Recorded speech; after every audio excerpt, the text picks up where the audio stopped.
मंडला महिष्मती नगरी त्यागी संतों और दिव्य पुरुषों की तपोस्थली रही है।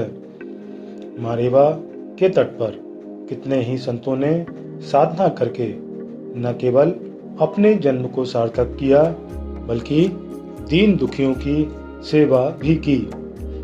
जन सामान्य को धर्म एवं संस्कृति का पाठ पढ़ाया और जीवन में वास्तविक उन्नति करने का मार्ग भी प्रशस्त किया। सदियों से यह परंपरा लगातार जारी है। मां नर्मदा का उद्गम ही जन कल्याण के लिए हुआ है।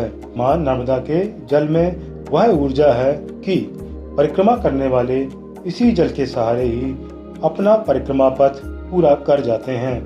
फिर उन्हें भोजन मिले अथवा नहीं, कोई फर्क नहीं पड़ता।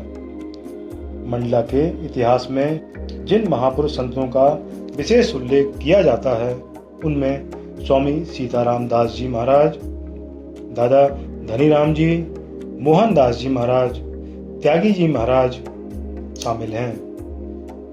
ये वो हस्तियां हैं जिन्हें लगभग सभी कोई जानते हैं। इसके अलावा यह भी लोगों को विदित है कि मंडन मिश्र एवं शंकराचार्य के बीच यहीं रेवा तट पर शास्त्रार्थ हुआ था। लेकिन इन संत महापुरुषों के अलावा और भी न जाने कितने संतों महात्माओं ने यहाँ पर साधना की, जिनका उल्लेख कहीं लिखित रूप में प्राप्त नहीं होता। ये संत ऐसे थे जो कि दीन दुनिया से दूर अपनी ही साधना में लीन रहे आते थे। मंडला के इतिहास को जानने वालों ने कभी इसे लिपिबद्ध नहीं किया। कुछ एक साहित्यविदों ने यह प्रयास अवश्य किया है, लेकिन वह भी सीमित है, क्योंकि गुफाओं कंदराओं में जाकर इन संतों के बारे में जानकारी प्राप्त करना बड़ा ही दुष्कर कार्य था। और इस तरह के संत अपने आप को लोगों से दूर ही रखा करते थे ताकि उनकी साधना में किसी तरह का विघ्न ना पड़े। कुछ पुरानी संरचनाएं अवश्य हैं या उनके बारे में मामूली जानकारी ही प्राप्त हो पा रही है, जहां पर कि साधु संतों की साधना स्थली होने के प्रमाण मिलते हों। महाराजपुर में मंगलेश्वर मंदिर प्रांगण में मिली खोह इसका अस्पष्ट प्रमाण है। मंदिर निर्माण के दौरान जब जमीन के नीचे सुरंग और कमरा मिला तो उसे सहेजने का प्रयास भी किया गया, लेकिन प्रशासन ने इसमें रुचि नहीं दिखाई और निर्माणकर्ताओं ने उसे बंद कर दिया।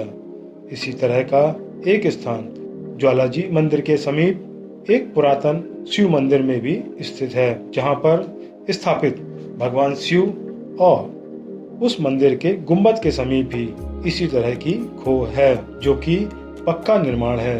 यह खोह एक कमरे तक जाती है, वहां से दूसरे कमरे से होती हुई यह खोह या सुरंग फिर बाहर की ओर रास्ता बनाती निकल आती है। आखिर शिव मंदिर के नीचे इस तरह से स्थान साधनाओं की प्राप्ति के लिए ही बनाए जाते रहे होंगे, जहां पर बैठकर संत बिना किसी रुकावट के अपनी साधना पूर्ति कर सकें और परमात्मा से एकात्म स्थापित कर मोक्ष की प्राप्ति की ओर अग्रसर हो सकें।